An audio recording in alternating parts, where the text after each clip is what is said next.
dengan mengucapkan Bismillahirrahmanirrahim. Ya.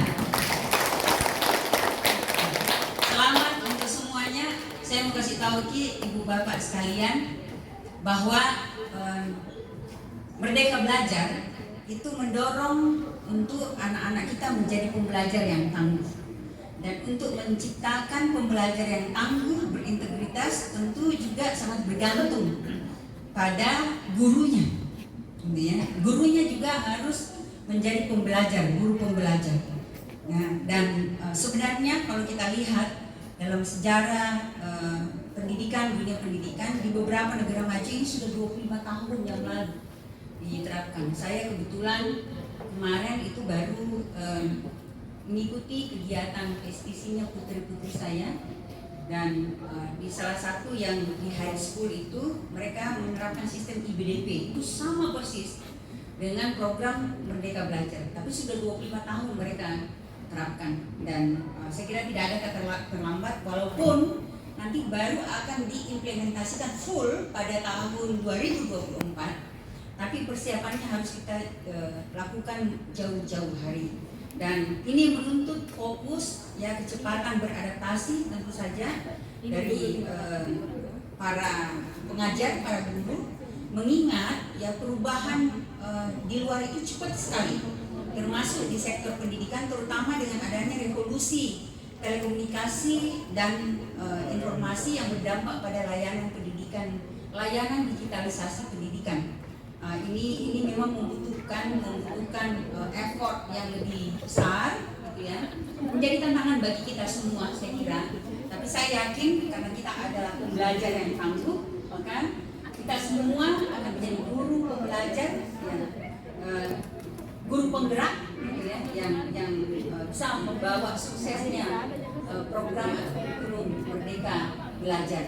Ya. Jadi bergerak itu maju, tidak ada itu bergerak mundur. Ya.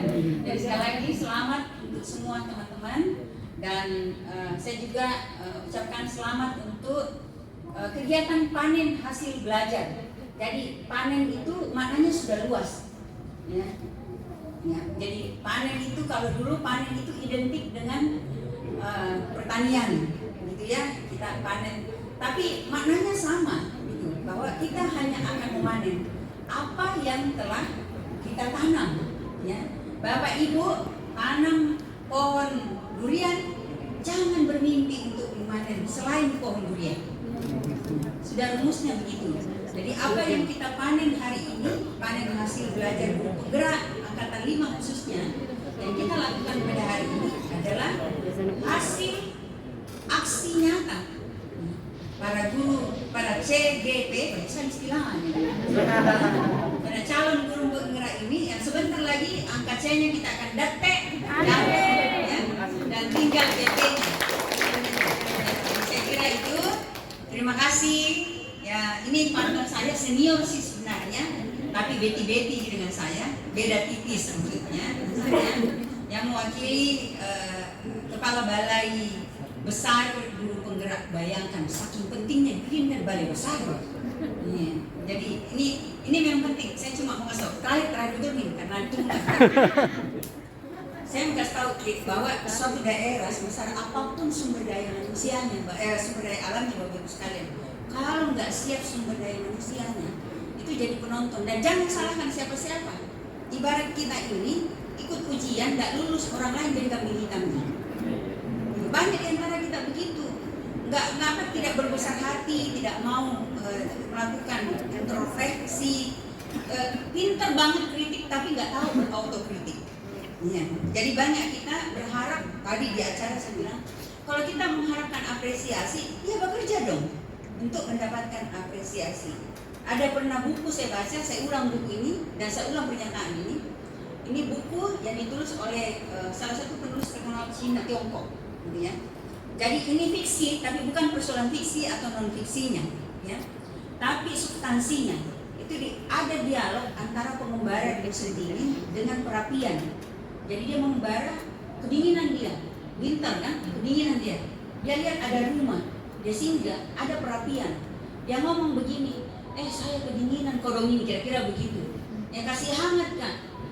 menjawab perapiannya. Ya kalau kamu mau hangat, ya kasih nyala dulu kayu yang ada di situ. Jadi kita tidak bisa mengharapkan apresiasi, kita tidak bisa mengharapkan hasil kalau kita tidak bekerja lebih dulu. Ya. Dan ingat, Tuhan itu adil. Kalau kita berikhtiar 10, Bapak Ibu tidak usah khawatir akan mendapatkan kurang dari 10. Dan kalau ikhtiar kita hanya 1, jangan pernah mimpi mendapatkan lebih dari 1. Gitu. Ya, jadi yang sekali lagi ini yang perlu kita tanamkan. Dan jangan pernah berhenti. Guru bukan berarti tugasnya belajar berhenti. Justru sebagai guru tugas pembelajaran itu, tugas belajar itu tidak pernah berhenti. Guru adalah contoh long life education. Ya, bahwa kita harus belajar sepanjang umur, sepanjang hayat. Walaupun ya tadi tidak dapat uji, ya paling tidak dapat kredit, ya sertifikasi, masih ada kita dapat. Kayak saya ini pergi ke sekolah lagi, kebetulan ternyata gelarnya Master MSI lagi, jadi nanti gelar saya MSI. Tapi saya sampaikan, saya tidak peduli apapun gelarnya, yang penting saya dapat ini. Nah kita juga harus begitu, karena jangan sampai lebih cepat. Dan yakin Ki bahwa anak-anak hari ini begitu pergerakannya cepat sekali, tiba-tiba lompatan berpikirnya jauh sekali. Nah kita nggak boleh ya dikalahkan dalam konteks itu dari peserta didik kita. Karena selalu saya analogikan, peserta didik itu ibarat batu mulia yang belum digosok. Ya, menjadi berharga atau tidak batu mulia, ingat waktu musim batu dulu. Ada batu bagus, tapi salah gosok retak, tidak ada nilainya. Begitu peserta didik. Kalau penggosoknya tidak profesional, aturan harusnya anak ini punya bakat, talenta, itu tidak berarti tidak punya nilai. Kenapa dia tidak punya nilai? Karena penggosoknya tidak profesional. Nah, siapa penggosoknya? Kita semua. Nah, jadi penggosok yang profesional, jangan jadi tukang amplas. Tukang amplas itu suka amplas sepatunya orang, apanya orang, macicung, ya, mengkilat sepatunya orang, mengkilat kayunya orang, tinggal ampasnya. Kita bukan itu. Jadi, tapi kita adalah ya, tukang batu profesional, penggosok batu untuk memberikan nilai lebih, nilai tambah kepada peserta didik kita dalam rangka mempersiapkan mereka menjalani kehidupan yang lebih baik. Ya. Saya kira itu selamat untuk semuanya, dan akhirnya dengan berkenan kita semua, kegiatan festival panen hasil belajar, ya, hasil belajar guru penggerak angkatan 5 saya nyatakan ditutup dengan resmi. Selamat semuanya, salam hormat. Mohon maaf kalau ada kurang berkenan. Terima kasih untuk semua perhatian. Wassalamualaikum warahmatullahi wabarakatuh.